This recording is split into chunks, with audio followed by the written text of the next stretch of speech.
مکے پاک سے جب نبی پاک نے ہجرت فرمائی تو مکے کو چھوڑ دیا، جس کو قرآن نے بلد امین کہا، اس بلد امین مقدس جگہ کو آقا علیہ السلام نے چھوڑ دیا، ترک کر دیا اور مدینہ منورہ کا رخ کر دیا۔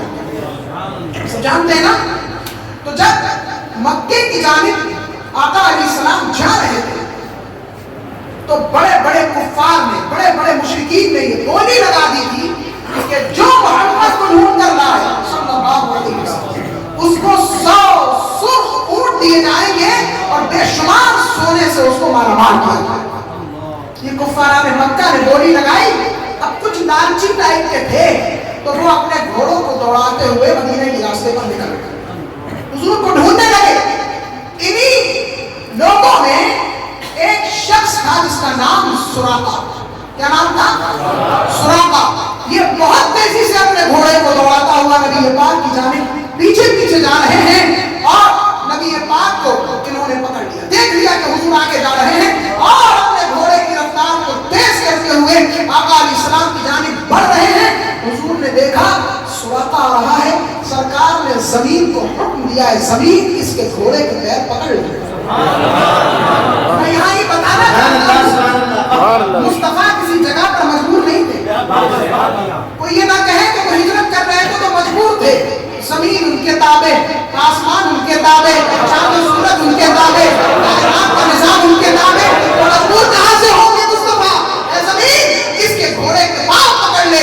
سننا تھا کہ گھوڑے کے پاؤں کو زمین نے پکڑ لیا۔ کیا ہوگا؟ اس نے سوچا کہ زمین نرم ہوگی، دلدل ہوگی، اس کی پھنس گیا ہوگا، تو اس نے بہانہ کیا، یا رسول اللہ آپ کو اللہ کے نبی آپ بڑے معظم ہیں، بڑے متبرک ہیں، آپ کرم فرمائیں، حضور چھوڑ دیں، میں آپ کو تھوڑی لے آئے، اے زمین اس کو چھوڑ دیں۔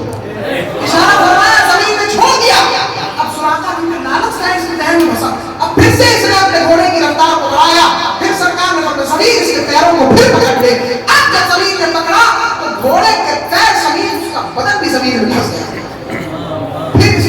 کی اور منت اور سماجت کی، اللہ اکبر، یا رسول اللہ چھوڑ دے۔ آقا علیہ السلام نے پھر اشارہ فرمایا، اے زمین اس کو چھوڑ دے۔ رحمت للعالمین کی رحمت تو دیکھیں، سبحان اللہ، رحمت کا اندازہ لگائیں۔ آقا علیہ السلام کے حکم پر زمین نے چھوڑ دیا، پھر یہ لعنت کے مارے پیچھے پیچھے بھاگتے ہوئے چلے آئے۔ پھر سرکار نے فرمایا، اے زمین اس کے گھوڑوں کو پکڑ لے، اس کے پیر کو بھی پکڑ لے۔ اب اتنا پکڑا کہ گھوڑا بھی زمین میں پھنس گیا اور سراقہ کے پاؤں بھی زمین میں پھنس گئے۔ اللہ اکبر۔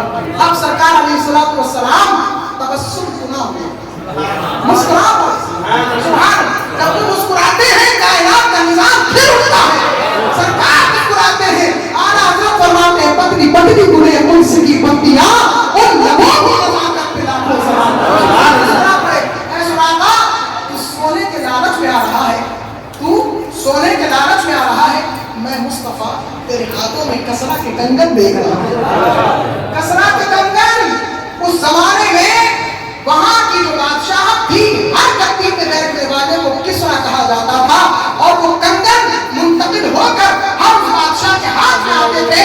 اس زمانے کے اندر کسرا کا جو کنگن تھا وہ اتنا قیمتی تھا کہ دنیا بھر میں اس سے زیادہ قیمتی چیز دوسری نظر ہی نہیں آتی تھی۔ سراقہ نے سنا کسرا کے کنگن، یا رسول اللہ صرف دل سے توبہ کرتا ہوں اور آپ پر ایمان بھی لاتا ہوں، مجھے چھوڑ دے۔ اللہ اکبر۔ پھر اشارہ فرمایا زمین اس کو بھی چھوڑ دے، اس کے گھوڑے کو بھی چھوڑ دے۔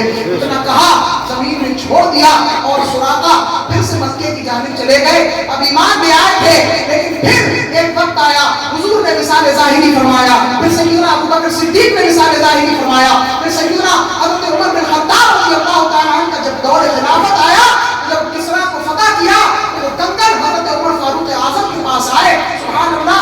اب ادھر سراقہ کی نبض جانے لگی، توجہ طلب ہے جھولائی، سراقہ کی نبض جانے والی، مدینے کے لوگ آ گئے، وہاں کے لوگ آتے کہتے ہیں اب سراقہ جانے والے ہیں، کوئی آخری وصیت ہو تو لکھوا دو۔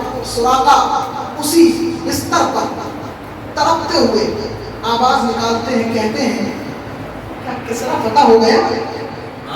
پتہ چلا ہو گیا۔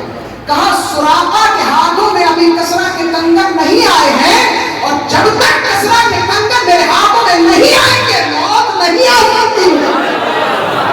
مجھ کو وصیت لکھنے کی بات کرتے ہو، نبی نے ضمانت دی، میں یہاں پر رک کر ایک جملہ کہوں گا،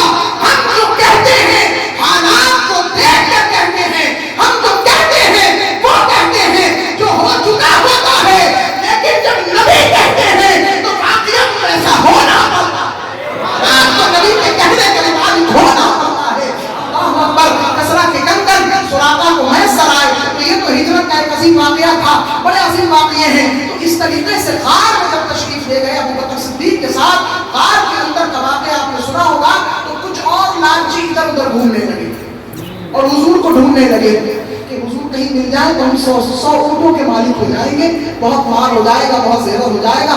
اللہ اکبر. لیکن وہ تو جانے عالمی، وہ جانے کائنات. اب اعلیٰ حضرت نے کتنا اچھا تصور دیا ہے، ذرا سمجھنے کی کوشش کریں. ہمارے اندر اور آپ کے اندر جان ہے؟ ارے ہے، تبھی تو بول رہے ہیں آپ، ہے نا؟ جان ہے. لیکن مجھے دکھائیں، کہیں نظر آ رہی ہے جان؟ کہیں دکھ رہی ہے؟ نہیں دکھ رہی نا، جان دکھتی نہیں ہے. تو اعلیٰ حضرت کہہ رہے ہیں وہ تو جان نہیں بلکہ جانے کائنات ہے، تم انہیں کیسے ڈھونڈ لو گے؟ اگر وہ جان اس کائنات سے نکل جائے تو کائنات مردہ ہو جائے گی. اس کائنات میں حضور موجود ہے، اسی وجہ سے تو شمس و قمر کا نظام چل رہا ہے. حضور نکل جائے تو شمس و قمر کا نظام چلا جائے، زمین و آسمان حرکت کرنا بند کر دے، سیارات فلک وہی اٹھ جائے. اللہ اکبر. مالا حضرت کہتے ہیں عدو جو ہے دشمن غار کے ارد گرد گھوم رہے ہیں، پھر رہے ہیں.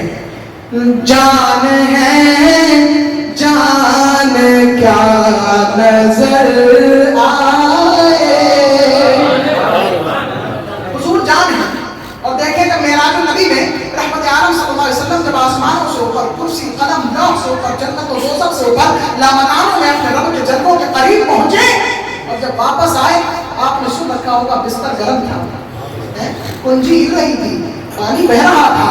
تو یہ اتنا طویل سفر اتنا منٹوں سیکنڈوں میں کیسے ہو گیا؟